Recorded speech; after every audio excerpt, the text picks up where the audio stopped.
ana hitung rumah sing wengi teguh ayu puto ing lorong puto bilai kabeh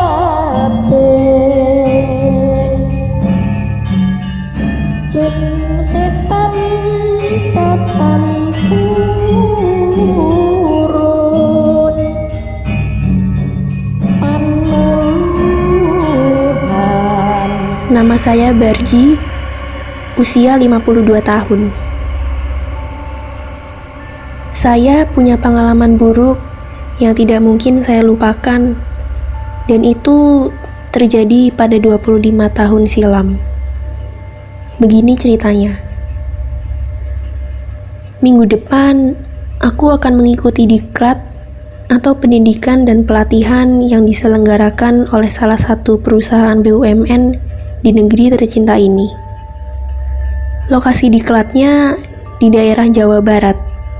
Dari Jogja, terpilih 5 orang. Aku, Jalu, Wisnu, Basri, dan Gadut.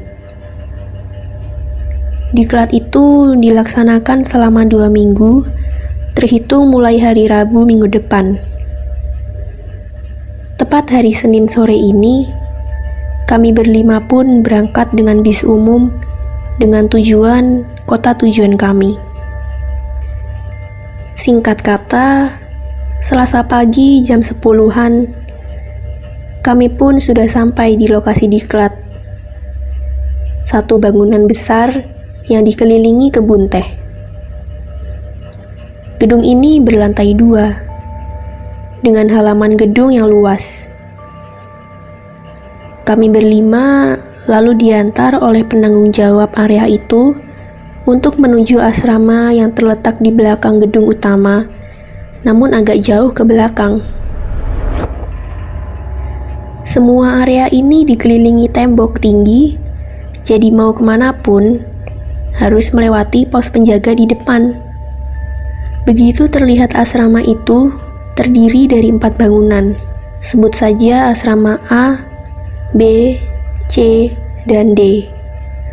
Kami kebetulan diantar ke asrama D yang bangunannya terletak paling kanan terhadap gedung utama. Bagian kiri dan belakangnya ditumbuhi pohon yang lebat. Tiap bangunan asrama terdiri dari 10 kamar, di mana masing-masing kamarnya berukuran besar dengan 6 tempat tidur.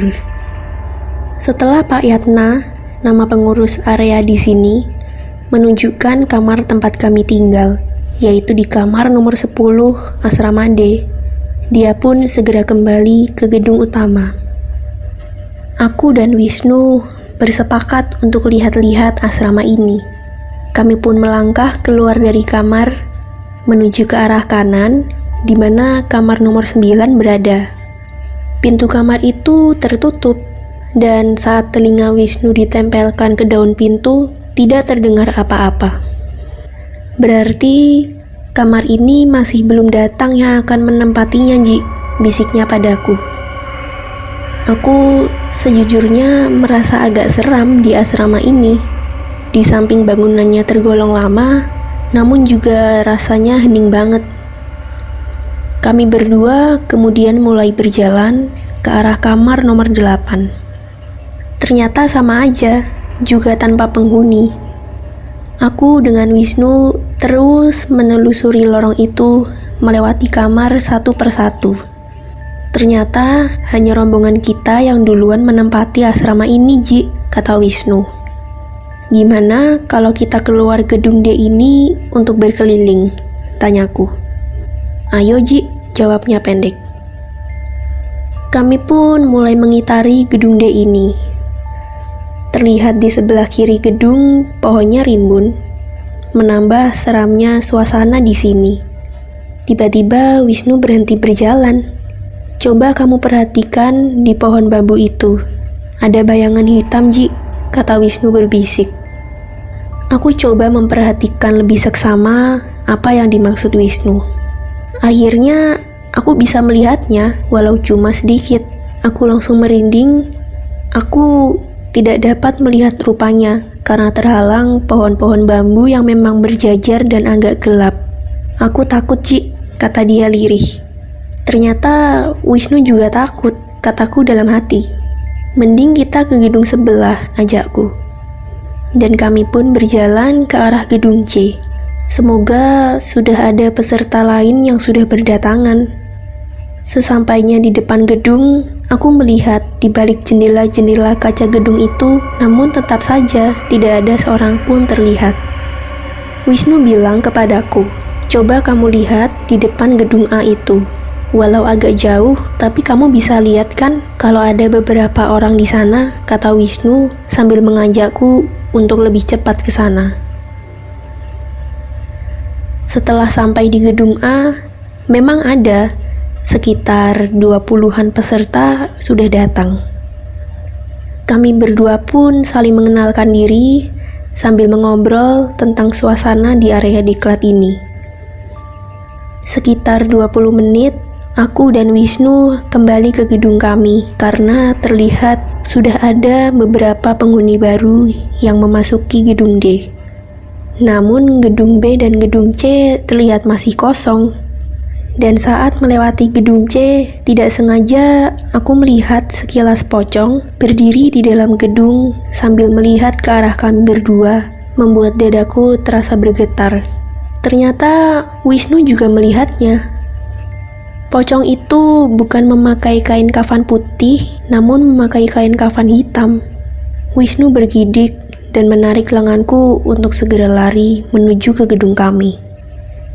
Nafas kami tersengal-sengal ketika aku dan Wisnu sudah di depan kamar kami. Kulihat jam di HP-ku, tertulis jam 10:30 lebih. "Ci, tapi di gedung ini kok masih sepi ya?" tanya Wisnu. Setelah aku dengarkan lebih fokus, ternyata benar juga. Sunyi, senyap. Hanya di kamarku yang terdengar suara Basri bercakap-cakap dengan Jalu. "Lalu yang tadi masuk ke gedung ini siapa?" kata Wisnu dengan cemasnya. Aku segera masuk ke kamar dan kurebahkan tubuhku pada kasur tempat tidurku.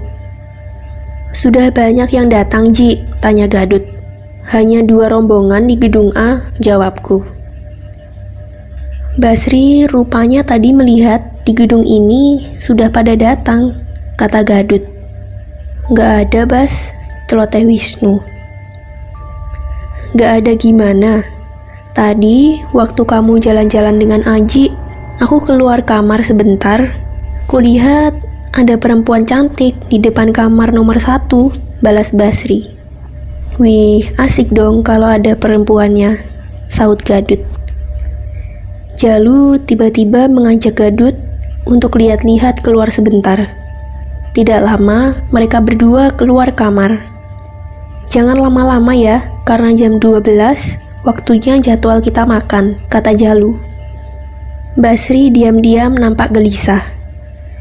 Dari tadi tiduran guling kanan, guling kiri, seperti ada masalah yang dia pikirkan. "Ada apa, Bas? Ngomonglah kalau kamu ada masalah," kata Wisnu. "Gak ada," jawab Basri sambil memejamkan mata. "Tapi kelihatan loh, Bas, kalau kamu cemas. Cerita aja," tukasku. Lalu Basri bangkit dari rebahannya, lalu duduk mendekat. "Iya, aku itu kepikiran mimpiku 5 hari yang lalu. Di dalam mimpi itu, aku pergi ke suatu tempat. Aku tidak tahu tempat itu di mana karena aku merasa tidak pernah ke daerah itu. Aku naik kereta. Ketika kereta melewati suatu hutan belantara, kereta itu berhenti untuk menaikkan penumpang. Beberapa saat kemudian, kereta itu jalan lagi. Penumpang yang baru naik tersebut seorang perempuan setengah baya, dan uniknya penumpang itu berpakaian seperti seorang ratu, kebaya putih, jarik batik bercorak putih juga, dan kepalanya berhias untayan kembang melati. Anggun banget, lalu dia duduk di sebelahku. Aku jadi merasa canggung, antara senang dan bingung. Dan sesaat kemudian, perempuan itu melingkarkan tangannya ke lenganku. Mirip dengan sepasang suami istri yang baru saja usai melangsungkan pernikahan. Kami berdua cukup lama dia membisu, tanpa sedikit pun satu kata terucap. Anehnya, aku menikmati akan hal itu. Dan ketika kereta akan memasuki satu stasiun, tanpa sengaja aku melihat kaki perempuan itu. Astagfirullah, kedua kaki perempuan itu buntung. Tubuhnya hanya sebatas sampai paha saja. Tubuhku gemetar dengan hebatnya. Sementara keringatku mengucur deras. Aku sudah merasa sangat takut dan tertekan. Namun ketika aku hendak lari, pegangan perempuan itu pada lenganku sangat kuat, sehingga justru aku merasa tubuhku terangkat, melayang bersama perempuan itu keluar dari kereta menuju satu rumah besar seperti istana. Aku sungguh terkejut ketika masuk istana itu, ada kalian sebagai para patih kerajaan. Tapi dalam sedetik kemudian, kalian dan perempuan itu berubah wujud menjadi sangat menyeramkan. Berubah menjadi pocong berkafan hitam. Di situ mimpiku berhenti. Kemudian Basri menanyakan pada aku dan Wisnu, aku harus gimana ini? Aku menimpali. Menurutku, kamu harus selalu berhati-hati dan selalu waspada, Bas. Wisnu hanya manggut-manggut saja.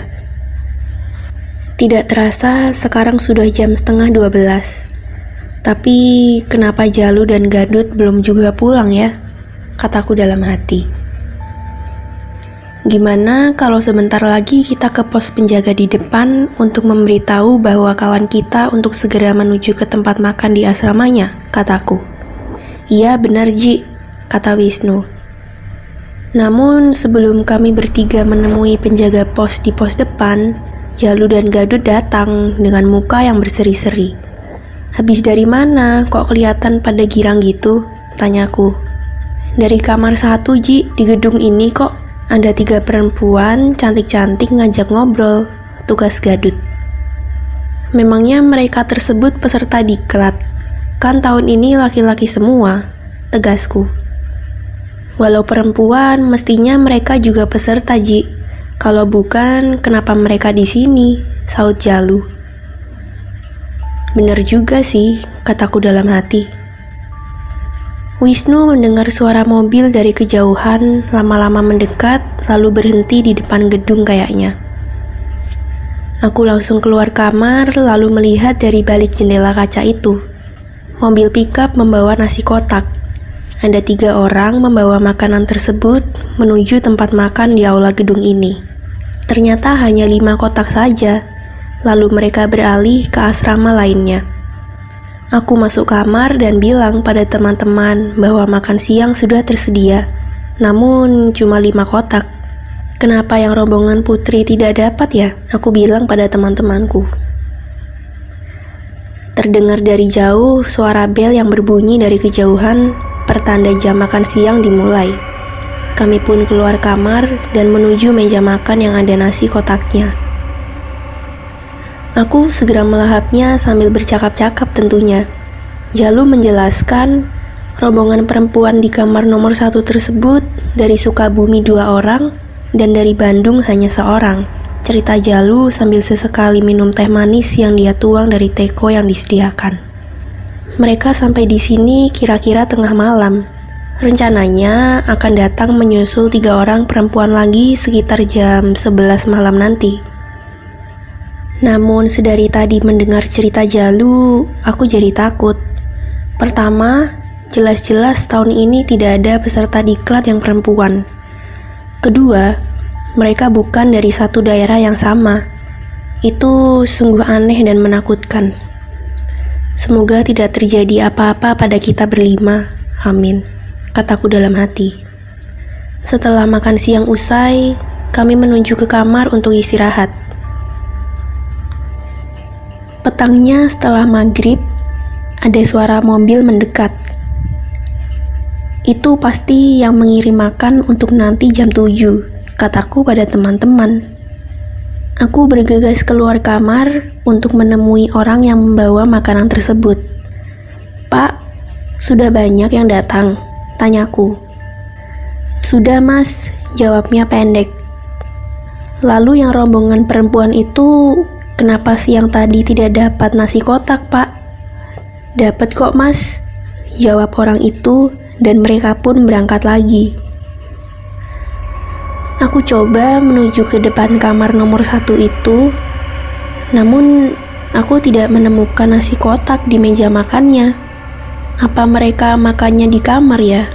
Perlahan, kutempelkan telingaku pada pintu kamar tersebut. Ternyata benar, tidak ada sedikit pun suara ada di situ.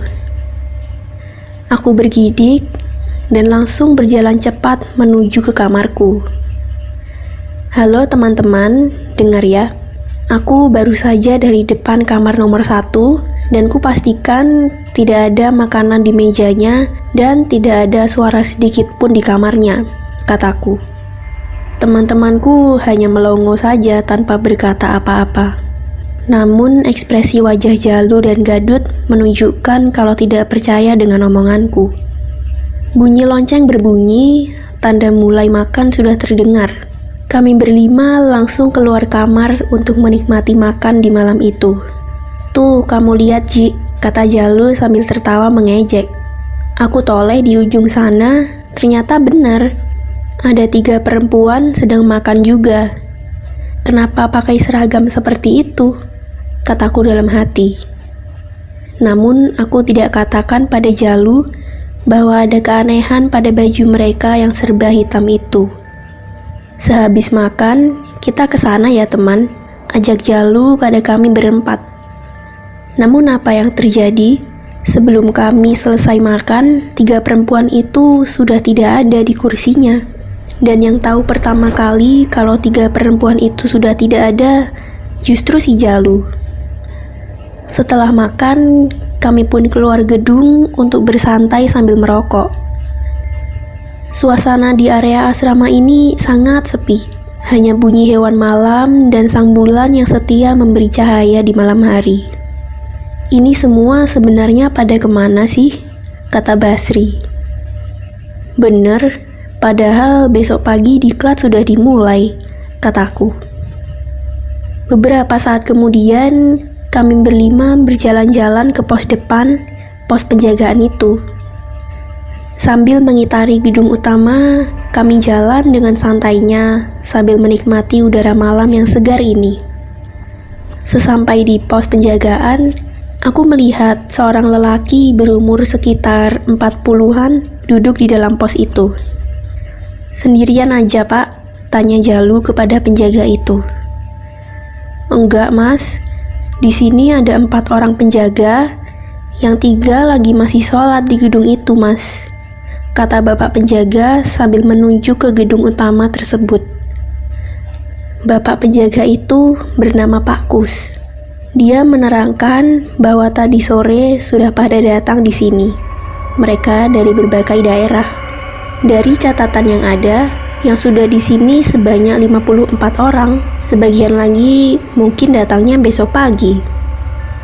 Waktu kutanya tentang peserta yang perempuan, Pak Kus hanya menjawab iya juga.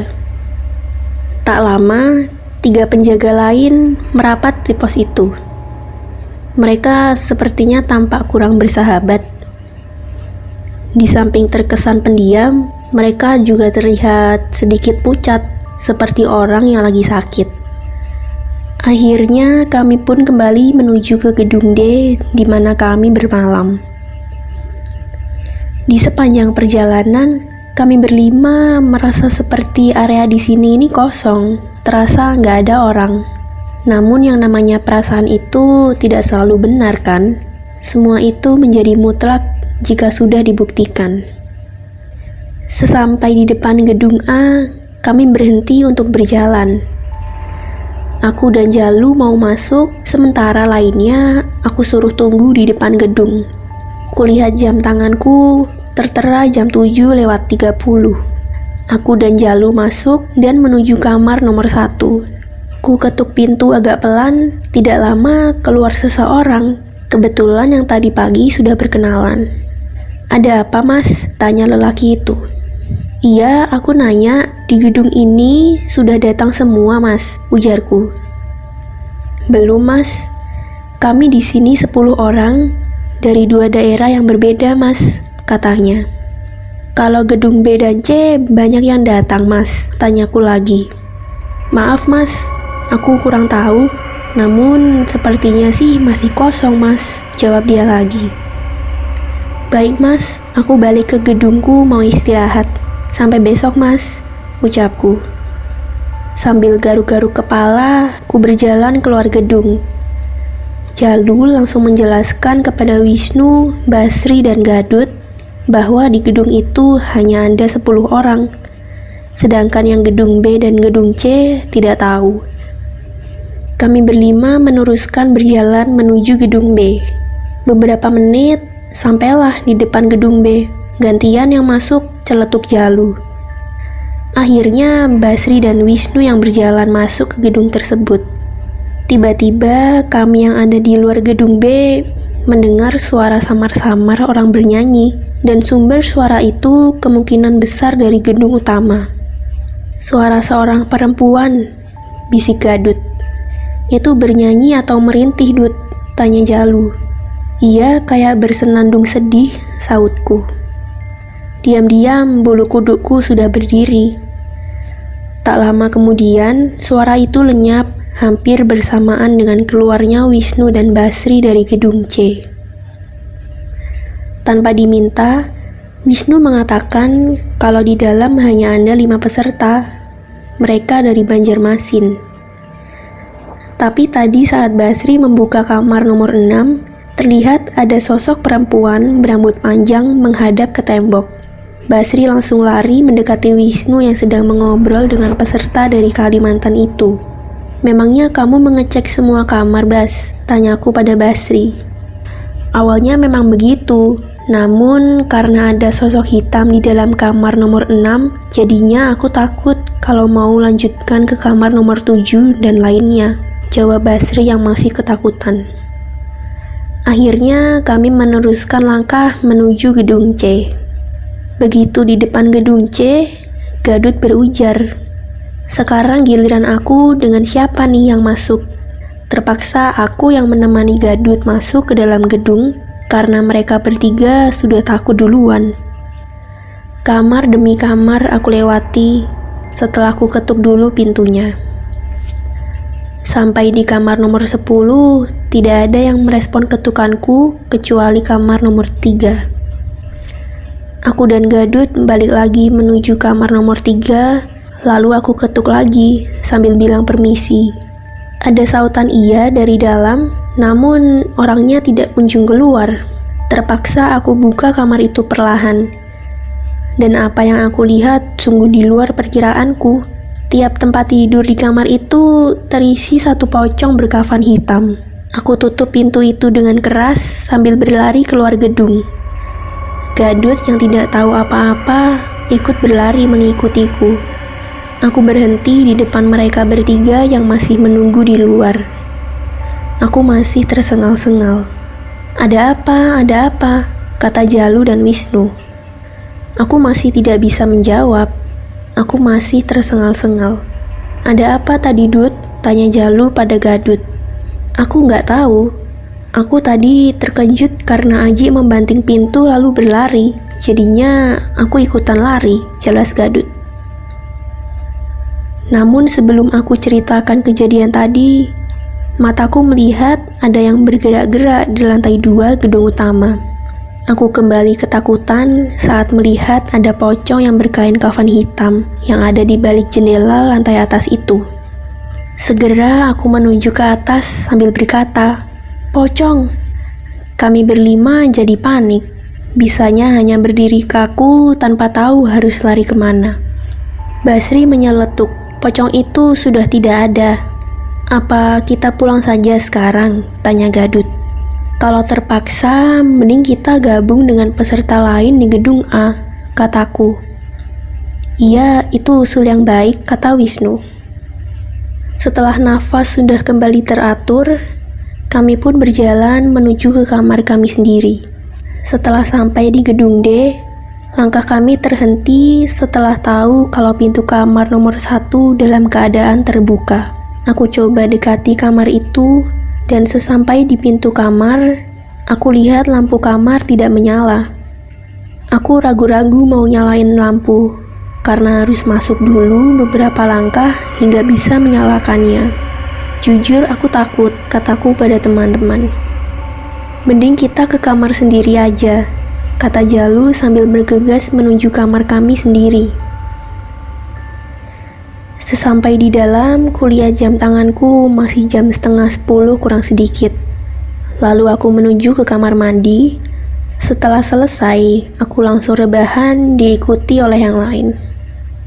Tak begitu lama, kira-kira jam 10-an, tiba-tiba pintu kamar ada yang mengetuk.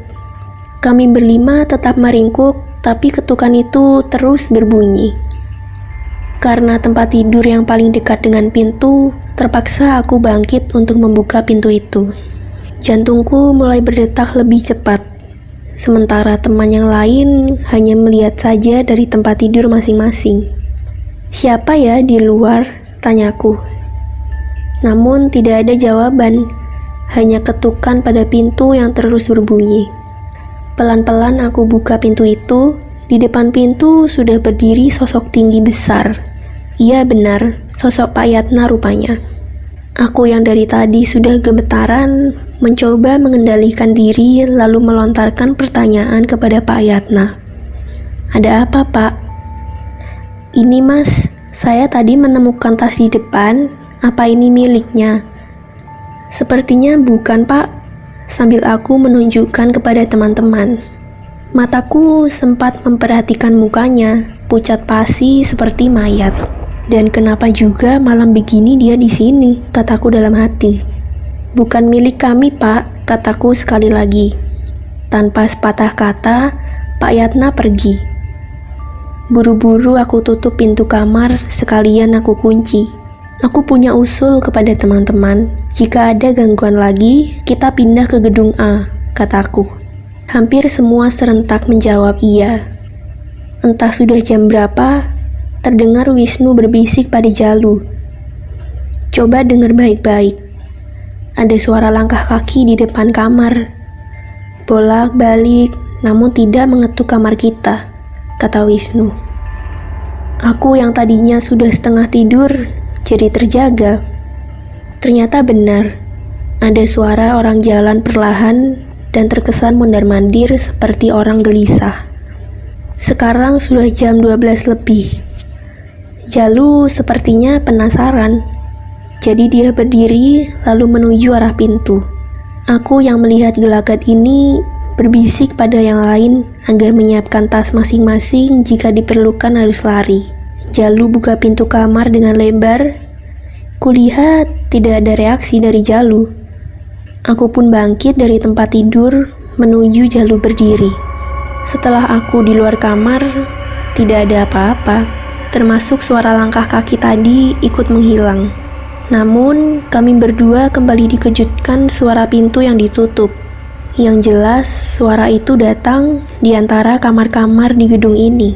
Kami pun berlima bersepakat untuk mengecek kamar-kamar itu bersama-sama sambil membawa tas masing-masing. Kita tidak perlu membuka kamar satu demi satu. Kita buka saja yang sekiranya benar-benar itu satu keharusan, kataku. Kami pun berjalan perlahan menuju kamar nomor 1.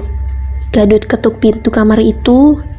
Tidak lama, keluarlah seorang perempuan dengan muka yang sedih dan pucat. Perempuan itu bergaun hitam.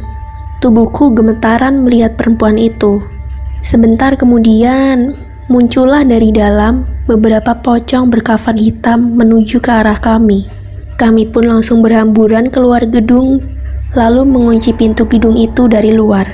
Kami berlima yang sudah tidak tenang dan ketakutan ini langsung menuju ke gedung A. Setelah melewati gedung C, lagi-lagi kami dibuat berkeringat dingin. Ada sosok pocong berdiri di balik jendela. Bau busuknya sampai tercium dari luar. Dua sosok pocong yang berkain kafan hitam pelan-pelan menuju ke arah kami. Serta-merta kami pun mempercepat langkah kami agar segera sampai. Tiba-tiba semua lampu di gedung B menyala semua. Sebentar kemudian mati, lalu hidup lagi. Namun kami berlima sudah tidak menghiraukan hal itu. Begitu sampai di gedung A, kami langsung ketuk kamar teman sesama diklat itu. Cukup lama pintu itu kuketuk, dan akhirnya pintu itu perlahan mulai terbuka. Aku langsung berkata, "Kami berlima gabung di sini, boleh kan?" tanyaku. Tapi tanpa kuduga sebelumnya, yang keluar dari kamar itu bukannya peserta diklat, namun sosok pocong hitam yang membukakan pintu itu. Kami berlima spontan berteriak kaget. Aku langsung cepat-cepat berlari ke arah luar, namun pintu utama gedung A ini terkunci. Kami yang panik ini berteriak sekencang-kencangnya sambil menggedor-gedor pintu dan jendela gedung. Dan alhamdulillah, ada jendela yang bisa dibuka. Kami pun keluar lewat jendela itu sambil terus berlari mengitari gedung utama dan berteriak minta tolong. Ketika melewati depan gedung utama, lari kami pun terhenti. Kami berlima tertegun melihat di dalam gedung itu. Diklat sedang berlangsung diikuti ratusan peserta. Aku ajak teman-teman untuk tetap ke arah pintu gerbang saja. Terlihat ada 4 penjaga pos di depan. Begitu kami sudah dekat, ternyata 4 penjaga itu berubah menjadi pocong dengan muka yang sudah membusuk tidak berbentuk. Jalu mencolek pundakku untuk melihat ke arah gedung utama itu. Semua peserta diklat telah berubah menjadi pocong semua. Sedetik kemudian, kami berlima berlari sekencang-kencangnya ke arah jalan raya yang berjarak 500 meteran. Dengan nafas yang masih ngos-ngosan, kami terus berlari. Sebelum sampai di jalan raya antar kota, kami kembali bertemu dengan seseorang yang lagi berjalan. Pikiran kami sudah gampang curiga, kayaknya itu pasti hantu. Begitu dekat dengan itu, terlihat seorang bapak memakai sarung dan peci. Bapak itu bertanya, "Ada apa kalian pada lari ini?" Jalu menjawab, "Kami peserta diklat di gedung itu, namun ternyata yang ada semuanya hantu, Pak." Bapak itu tersenyum, "Oh, kalian itu salah gedung. Gedung itu sudah lama sekali tidak digunakan. Sudah pindah ke sana, berjarak 1 kilometer. Perusahaan ini kan?" kata bapak itu. "Iya benar, perusahaan itu, Pak. Terima kasih atas petunjuknya." Kami pun berpisah dengan bapak itu. Kulihat jam tanganku, ternyata sudah subuh. Akhirnya, setelah sampai di tempat yang bapak tadi bilang, sudah ada spanduk terpampang yang bertuliskan, "Selamat datang peserta diklat se-Indonesia." Alhamdulillah. Sampai sini ceritanya. Assalamualaikum.